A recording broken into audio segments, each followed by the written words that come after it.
नमस्कार दोस्तों, आज हम इस वीडियो में आपके साथ डिस्कस करेंगे फ्यूल इंजेक्टर के बारे में।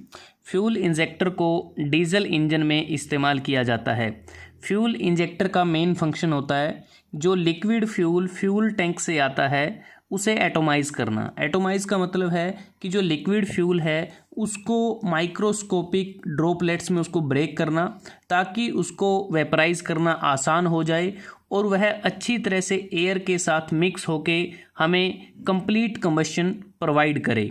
जैसा कि हमने बात की है, to spray atomised fuel into the combustion chamber of an internal combustion engine. जो इंटरनल कंबशन इंजन है वो डीजल इंजन के बारे में इसमें बात की गई है। फ्यूल इंजेक्टर का दूसरा नाम होता है फ्यूल एटमाइज़र। तो ये डायग्राम आपके सामने है फ्यूल इंजेक्टर का। तो देखते हैं कि फ्यूल इंजेक्टर के क्या क्या कंपोनेंट्स होते हैं, इसकी कंस्ट्रक्शन किस प्रकार से होती है। तो सबसे पहले अगर हम बात करें, अगर आप देखें यहाँ पर एक नोज़ल वाल्व आपको नज़र आ रहा है। जो नोज़ल वाल्व है वो नोज़ल बॉडी के अंदर फिट होता है और ये एक स्पिंडल के साथ अटैच होता है और जो स्पिंडल है वो एक स्प्रिंग के साथ लगा होता है। मतलब कि जो फोर्स एक्सर्ट किया जाता है स्प्रिंग के द्वारा वह स्पिंडल के माध्यम से नोज़ल वाल्व तक आता है, क्योंकि जो नोज़ल वाल्व है वो रेस्ट करती है एक सीट के ऊपर और यहाँ पर एक एडजस्टिंग स्क्रू लगा होता है। एडजस्टिंग स्क्रू की मदद से नोजल वाल्व की लिफ्ट को एडजस्ट किया जाता है आवश्यकता अनुसार। नॉर्मली जो नोजल वाल्व है उसकी लिफ्ट को सेट किया जाता है ताकि 135 से 170 के बीच का जो प्रेशर होता है, मतलब कि 135 से 170 बार प्रेशर के बीच की जो रेंज है उसके बीच में हम इसको लिफ्ट कर सकें। इसके अलावा अगर हम देखें इसके टॉप साइड पर यहाँ पर एक फीलिंग पिन लगी होती है। फीलिंग पिन की मदद से हमें इंडिकेशन मिलती है कि जो नोज़ल वाल्व है वो प्रॉपरली वर्किंग कर रहा है या नहीं कर रहा है। और यहाँ पर अगर हम देखें अलग से एक पैसेज बना हुआ है जिसको हमने बी से इंडिकेट किया है और यहाँ पर बी से वो सी पैसेज की तरफ मुड़ रहा है। तो जो फ्यूल आएगा फ्यूल पंप की मदद से फ्यूल टैंक से वो इस पैसेज से होता हुआ जाएगा। यहाँ से अगर हम देखें बिल्कुल तो वो नोज़ल तक जाएगा। तो अंडर प्रेशर ये होगा सारा कार्य, क्योंकि फ्यूल पंप जो है वह हाई प्रेशर पर फ्यूल को सप्लाई करता है फ्यूल टैंक से इस पैसेज में फ्यूल को, और जो फ्यूल यहाँ से पास करेगा तो वह नोज़ल को लिफ्ट कर देगा। जो नोज़ल यहाँ पर लगी है उसको वो लिफ्ट कर देगा और जिसके बाद जो फ्यूल है वो डाउनवर्ड डायरेक्शन में नोज़ल से पास होता हुआ इंजन सिलेंडर में इंजेक्ट होगा। और जो फाइन स्प्रे आपको बिल्कुल नज़र आ रहा है किस तरह से एक लिक्विड फ्यूल को बिल्कुल फाइन ड्रॉपलेट्स में इसको ब्रेक कर दिया गया है।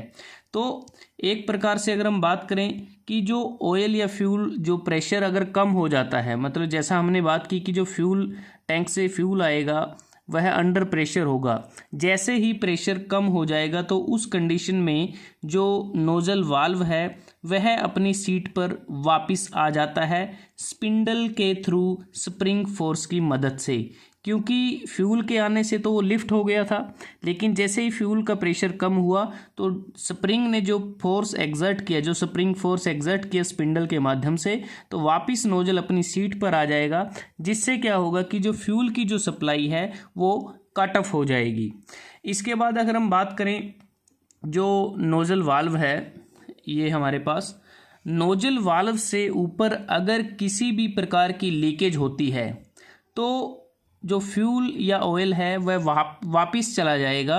यहाँ पर अगर हम देखें फ्यूल वाल्व के साथ में अलग से एक पैसेज जा रहा है, ये ए से इंडिकेट किया गया है। तो इसके माध्यम से वो जो फ्यूल या ऑयल है वापस वो फ्यूल टैंक में चला जाएगा। ऐसा तभी होता है जब नोजल वाल्व वॉर्न आउट हो जाता है, तो जो भी एक्सेस फ्यूल है वो वापस हमारा फ्यूल टैंक में इस पैसेज के माध्यम से चला जाएगा।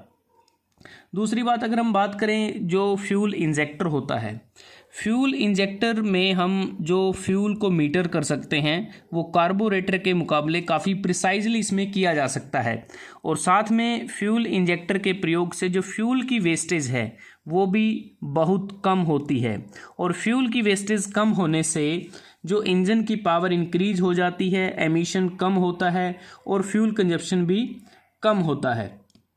अगर हम बात करें प्लेसमेंट की, जो फ्यूल इंजेक्टर की प्लेसमेंट की बात करें तो वो इंजन के डिफरेंट पार्ट पर हो सकता है। वो बेसिकली डिपेंड करता है कि फ्यूल इंजेक्शन सिस्टम हमने किस टाइप का इस्तेमाल किया है।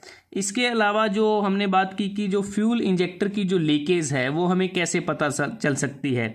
जब फ्यूल इंजेक्टर की लीकेज होती है तो उस दौरान जो फ्यूल कंजप्शन है वो बढ़ जाती है, एमिशन काफ़ी पुअर होता है, और जो इंजन है जब वह हॉट होता है तो उससे हार्ड स्टार्टिंग होती है, और जो फ्यूल की जो ऑर्डर है वो कार के अंदर और कार के अराउंड वो हमें मिलती है। हाइड्रो लॉक भी हो जाता है जिसके कारण कैटास्ट्रोफिक इंजन फेलियर हो सकता है। तो यहाँ इस डायग्राम से आप देख सकते हैं कि ये फ्यूल पंप है, ये फ्यूल फिल्टर है, फ्यूल टैंक से फ्यूल आएगा तो यहाँ इस फ्यूल लाइनिंग के माध्यम से वो फ्यूल इंजेक्टर में जाएगा, और जो भी एक्सेस फ्यूल होगा वो इस लाइन के माध्यम से वापस फ्यूल टैंक में चला जाएगा। और यहाँ इस डायग्राम में आप देख सकते हैं कि इंजन से जो फ्यूल इंजेक्टर है जो यहाँ पर लगा हुआ था उसको बाहर निकाल के आपको दिखाया गया है, और जो स्प्रे होता है फ्यूल का, जो फ्यूल इंजेक्टर का है वो कॉन्टीन्यूस भी हो सकता है और वह इंटरमिटेंट भी हो सकता है। तो दोस्तों आज हमने इस वीडियो में आपके साथ डिस्कस किया फ्यूल एटोमाइज़र, जिसे हम फ्यूल इंजेक्टर के नाम से जानते हैं, और डीजल इंजन में जिसका इस्तेमाल किया जाता है। अगर आपको ये वीडियो अच्छा लगा आप इसको लाइक कर सकते हैं, शेयर कर सकते हैं अपने दोस्तों के साथ, स्टूडेंट्स के साथ, और चैनल को सब्सक्राइब करना ना भूलें। जल्दी हाजिर होते हैं एक नए वीडियो के साथ, तब तक के लिए धन्यवाद। आपका दिन शुभ रहे।